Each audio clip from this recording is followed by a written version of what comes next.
magandang gabi sa inyo lahat. Nandito po ako ngayon para po i-share sa inyo o ipaalam din po sa inyo yung aking nalaman tungkol sa isang bagay na hindi ko guys, hindi ko pa alam na kung anong dahilan kaya ito ay pinagagamit sa isang bata at saka sa isang matanda.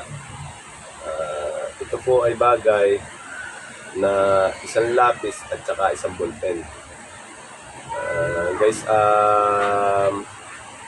noon hindi ko gusto kong gumamit ng isang ballpen nung bata pa ako.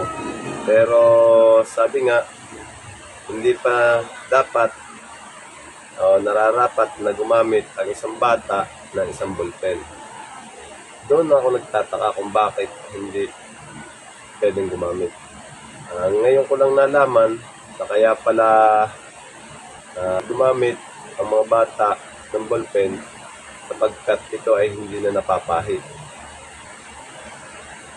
Kaya lapis ang gamit ng isang bata sapagkat ito ay may eraser na alam naman natin na ang bata ay malimit magkamali. Ito ay ginagamit para erasin ang pagkakamali para ito ay itama ng isang bata. Ang matanda naman, gumagamit ng ballpen sapagkat ang matanda hindi na dapat natin turuan ng isang tama para ito ay isulat at hindi na dapat sila magkamali. Alam naman natin na ang matanda may kakayanan ng isulat ng tama ang mga bagay ng walang pagkakamali. Sapagkat ang isang ballpen ay pinagamit sa isang matanda, ito ay alam na nila yung isusulat nila kung tama ba o mali. Yun lang guys, maraming salamat.